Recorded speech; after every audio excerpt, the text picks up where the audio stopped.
9월 23일 보문조항교회 매일 성경 묵상을 시작하도록 하겠습니다. 오늘 함께 나눌 말씀은 열왕기하 10장 18절에서 36절까지의 말씀입니다. 제가 읽겠습니다. 예후가 뭇 백성을 모으고 그들에게 이르되 아합은 바알을 조금 섬겼으나 예후는 많이 섬기리라.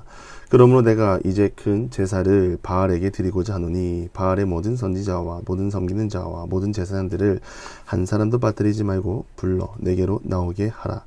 모든 오지 아니하는 자는 살려두지 아니하리라 하니 이는 예후가 바알 섬기는 자를 멸하라 하여 계책을 씀이라. 예후가 바알을 위하는 대회를 거룩히 열라 하매 드디어 공포되었더라. 예후가 온 이스라엘의 사람을 두루 보내었더니 바알을 섬기는 모든 사람이 하나도 빠진 자가 없이 다 이르렀고 무리가 바알의 신당에 들어가매 바알의 신당 이쪽부터 저쪽까지 가득하였더라. 예후가 예복 맡은 자에게 이르되 예복을 내다가 바알을 섬기는 모든 자에게 주라 하매 그들에게로 예복을 가져온지라. 예후가 레갑의 아들 여호나답과 더불어 바알의 신당에 들어가서 바알을 섬기는 자들에게 이르되 너희는 살펴보아 바알을 섬기는 자들만 여기 있게 하고 여호와의 종은 하나도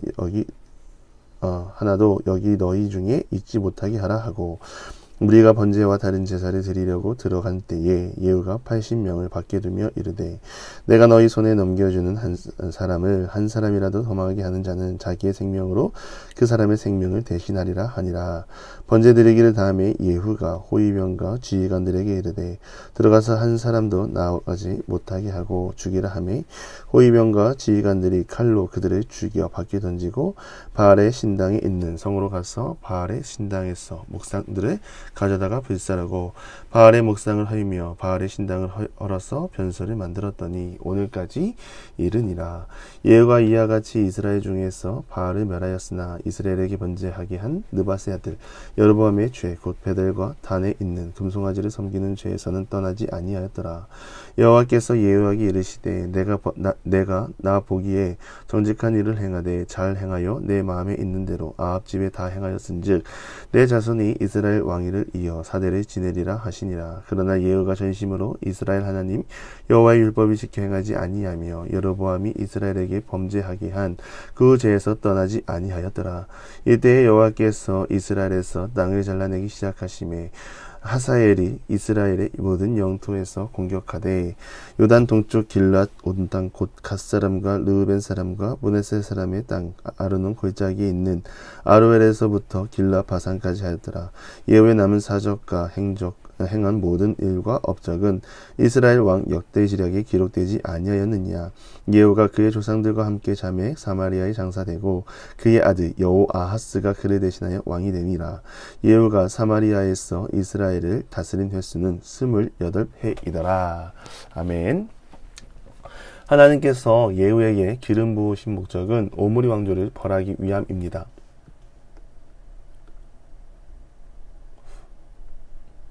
오므리의 아들이 아합이라고 했죠. 아합을 통하여 바알이라는 우상이 이스라엘에 뿌리 내리게 된 것은 하나님이 기뻐하지 않으셨고 결국 이들은 심판을 받게 됩니다. 예후를 통하여 심판이 행해졌고 하나님이 말씀하신 대로 모두 다 이루어졌습니다. 아합의 아들들이 살해되고 아합 가문 사람과 측근이 살해되고 아하시아의 형제들이 살해되고 아합의 남은 친족이 살해되었습니다. 남은 자가 없습니다. 그리고 이제 예후는 무슨 계략을 꾸밉니까? 이스라엘 땅에 있는 바알 선지자를 정리할 계획을 세웁니다. 그래서 하는 말이 아합은 바알을 조금 섬겼는데 나는 많이 섬기리라 이 공포를 합니다. 바알을 섬기기 위해서는 누가 필요합니까? 바알의 선지자들이 필요합니다. 그래서 예후는 말하기를 이스라엘 땅에 있는 바알 선지자들을 모으라 내가 바알을 성대하게 섬기리라 말하고 또한 이 자리에 함께하지 않는 자는 내가 살려두지 않는다 못을 박습니다. 이 말을 바알 선지자들이 마다할 필요가 없습니다. 흔쾌히 수락을 했고 바알을 섬길 준비를 했습니다. 예후 또한 준비한 예복을 입게 하고 제사를 드리게 합니다. 그리고 예후는 준비한 대로 계책을 실행합니다. 바알의 신당에 들어가서 하나님의 사람은 뒤로 빠지게 하고 신당 안에는 바알 선지자들만 있게 합니다. 그리고 번제와 다른 제사를 들어간 때에 예후는 레갑의 아들 여호나답을 불러 말하기를 그 안에 있는 사람을 다 죽이라고 합니다. 그리고 강력하게 말하기를 한 사람이라도 도망간다면 그 목숨을 너희들의 목숨으로 대신할 것이라 말하죠. 그래서 예후는 계략을 세운 대로 번제 드리기를 다하고 때가 되어 그들을 죽이고 신당이 있는 성으로 가서 바알의 신당에서 목상들을 가져다가 불사르고 바알의 목상을 헐고 바알의 신당을 헐어서 변소로 만들었습니다. 하나님 앞에서 악을 행하던 오므리 왕조가 끝을 맞이하는데요. 사람이 상상할 수 없는 심판을 당하게 됩니다. 어찌 보면 당연한 일입니다. 하나님을 거부한 인생은 그렇게 아름다울 수 없는 것이죠. 하나님은 예후를 통하여 심판을 행하시고 오므리 왕조를 끝내시고 그 왕조를 통하여 시작한 우상의 선지자들도 다 정리를 합니다. 그렇다면 예후는 한 번쯤 고민해 봐야 합니다. 하나님은 어떤 분이신가? 그냥 그 명령을 따를 것만이 아니라 나에게 이러한 명령을 실행하게 한 하나님이 어떤 분인지 고민하고 내가 하나님 앞에서 어떻게 행해야 하는지 고민해 봐야 합니다. 이 예후 시대의 아합이 가지고 있는 힘이 막강했죠.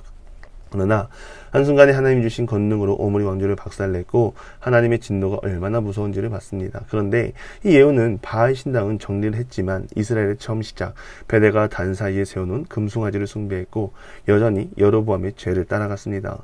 그럼에도 하나님은 일단 예후의 순종을 기뻐하십니다. 예후를 통하여 바알 산당을 무너뜨리시고 그 결과 하나님은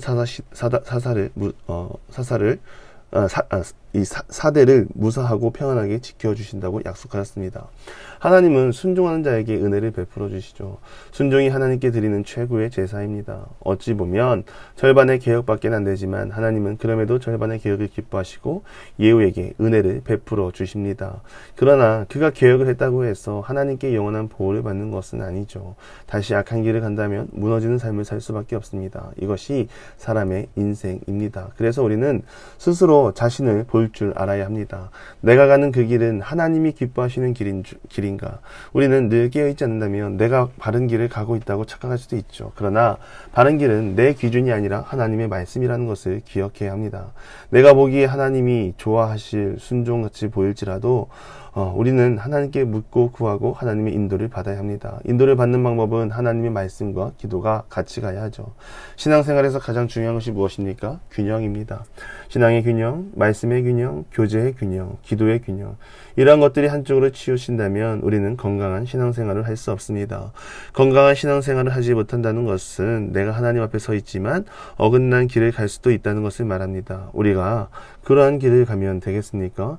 그러한 길은 죄악의 길에 빠지게 됩니다. 분명 예후의 순종을 기뻐하셨지만 그리고 4대에 걸쳐 그를 지키겠다고 약속하셨지만 그럼에도 여로보암의 죄를 따르는 예후는 쇠퇴하기 시작하죠.